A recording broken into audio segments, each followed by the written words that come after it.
Hi everyone and welcome. Jenny Marples here from pushingtherightbuttons.blogspot.com. I'm in the process of creating something new and thought it might be rather helpful to share some hints and tips on using Tim Holtz's new collage paper as I go. I know a lot of you will have seen this being used on all the projects at the recent trade show in America, Creativation 2018. I had so much fun using it and thought you'd really like to know sort of the lowdown on how it really works. Let's start first of all with the paper itself. Beautiful tissue paper. Comes in, well, it's not tissue actually, it's stronger than tissue, and I'll show you why. Comes in this handy roll. You'll see, I mean, I've been using lots of it.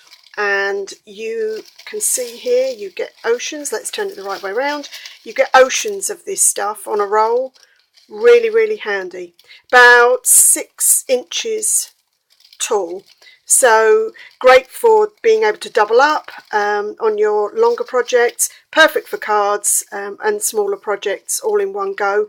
And obviously you can just take particular elements out. So if you like a leaf section or a fern, or maybe one of these poppies, you can actually just tear those out individually and use them. So that's great.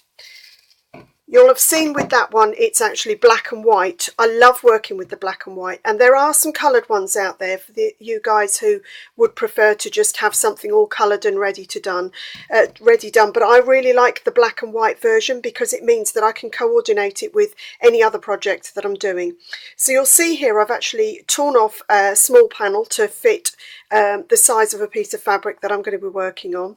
What I've done on the reverse, you'll see here, I've actually painted onto the back to colour in the flowers. What I've used is, I've used frayed burlap and candied apple. Love using those. Now, when I'm painting, I am using a fine detail brush. Just so that I can make sure I can really get into the details on here. The other thing is be aware that if you're overlapping colours, that the first colour you put down is going to be the one that shows through on top, and the other colours that you then put on top are going to be the ones that will show behind. So let's see if I can show any there. So you can see here I've actually put some of the frayed burlap in before I've then gone in with the candied apple, just so that I can add just a few touches of alternative colour. Also, when you're applying paint, if that's your chosen medium, be aware that when this tissue, this paper is very sturdy, it will allow you to paint no problem whatsoever, but also it's porous, so that means that you're going to be able to use it to apply to your paper and fabric, etc. So the paint will kind of bleed through a little, so just be aware when you're painting to make sure that you lift your tissue as you're painting along with your paint. Lift your tissue and just wipe away, but not with your fingers, with a piece of tissue or cloth, wipe away any excess paint so that you then don't end up with nasty marks all over the back. Okay, you can also colour on the reverse with other things like your distress crayons, your inks or whatever. Bear in mind you're going to be adding collage medium on the top to actually apply it, so you are possibly in danger of having some of that bleed, but absolutely not a problem because obviously we love having that distressed look. Alternatively, you can apply with the distress collage medium and then go in and just work on top. The reason that I've done underneath with my paints is that they are opaque, so if I painted on top I would obliterate any of the pattern. But obviously the dye inks, so that's distress ink, distress oxide, and also the crayons are translucent, so those are going to work perfectly on top. And actually you'll find that the distress crayon will blend with a little water really easily because it will have distress collage medium on top, which always helps distress crayon to move a lot easier. Okay, so now I have my painted surface on the back. When you are painting, it's going to look a little chalky on the front. I made the mistake of thinking that I needed to use stronger colours, but actually when you then come to add your Distress Collage Medium, you're going to find that these colours ping back into life. So paint with the colour that you truly want on your project. Okay, so I've got my project. Now if I want to then apply, what I'm first of all going to do is, let me just show you here.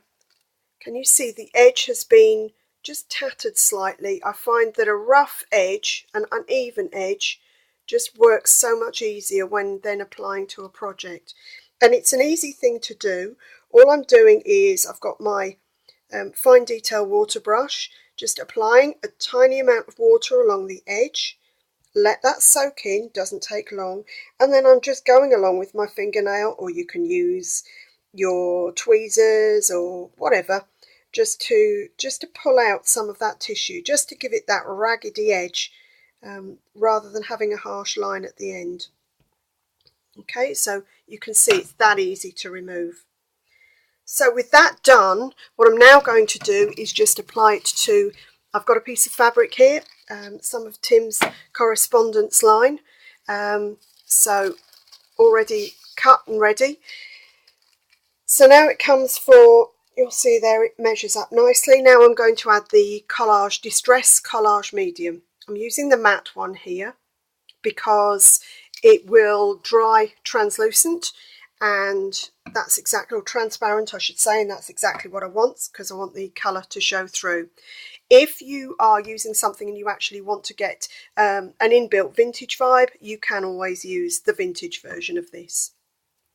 So let's start applying to the fabric.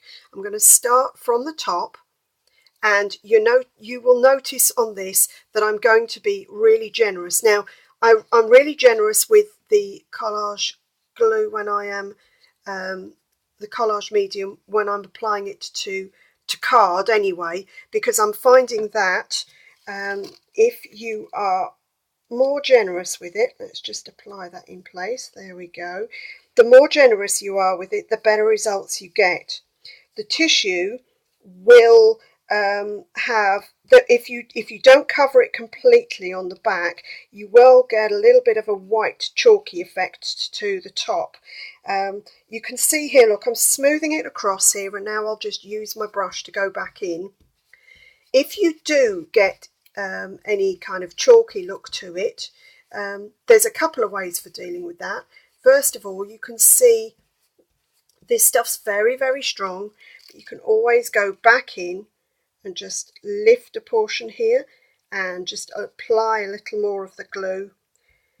And I'm having to be extra generous here because I'm going onto fabric, and fabric, as you can imagine, will really soak up all of that collage medium. But there we go. Let's work that in, smooth it out. Another thing I would just mention is that as you apply paint or mediums to the back of your collage paper, and if you use your heat tool, you may find that it seems to shrink a little, so it shrinks back and just reduces in size slightly. Don't panic, absolutely fine, because when you get to this stage you'll find that it will start to stretch back out to its regular size again. Okay, so you can see I'm just working my way down in small portions. I was tempted to go in and try and attempt to glue the whole lot in one hit when I very first started working with this, and quickly discovered that I was ending up with air bubbles and white patches. So I really do recommend that you take it slowly. Well, I say slowly, it's not exactly a very slow process this, as you can see, but take it steadily, make sure that you're fixing everything in place where you need to, and just work down or up, whichever your preference is, work down your project. So we're just coming down towards the bottom here. You'll see it's taking on the colour of the background beautifully. And I will add, actually, this is my first attempt with fabric, so this is as new to me as it is to you, but hey ho, nothing ventured. I did see absolutely stunning samples out there. Paula Cheney made a wonderful journal where she'd used fabric with the collage medium, and that immediately got me thinking. And yeah, once it was dry, it worked beautifully because it remained flexible and ready to use in just the same way as you would do with any other fabric. So it's a great way of taking these unpatterned surfaces, I say unpatterned, but you know what I mean, ones without flowers and elements on them, and really being able to give them a new twist. As I said, this also works perfectly with your papers, so your paper stash. So I was using the memoranda paper, and it was coming up beautifully there. Okay, so we're just getting down towards the end here. So just pulling this out, you can see here I don't have to be super careful with it all, just lift it slightly if it's not glued down properly. And you see what I mean about it stretching slightly as well. So just be conscious of that fact. And if in fact you want to remove, that's it, you'll see I'm working from the outside, inside of the edge down to the outside. If you want to remove any of that excess, then you can always just go in at this stage and just, again, with your finger, just pull some of that off. It's almost a shame to get rid of some of it, but I did actually want a fabric border to this one, so yeah, there we go. That's it, easily enough done. So it's delicate enough to take the collage medium and be able to show through the fabric, but you can see it's sturdy enough that, oh, and delicate enough to be able to rip like this, but then sturdy enough to take that paint and to take the collage medium and to really work well with all of your other mediums, which is quite something, because I know when I've used tissue before in the past, it has kind of ripped at this stage and wrecked the effect. There we go. Okay, that is done. I'm just going to take my collage, my brush here, and just pop it into water, because otherwise if it dries solid on the brush, it will make it unusable. Just pop it into water. It'll immediately, the collage medium is water soluble, so it will start to get rid of all of that from your brush and make it good as new again. So let's move that out of the way and hold this up so you can see here. There we go. There you are. See what I mean about those colours popping through? Isn't that lovely? Love it. Absolutely love it.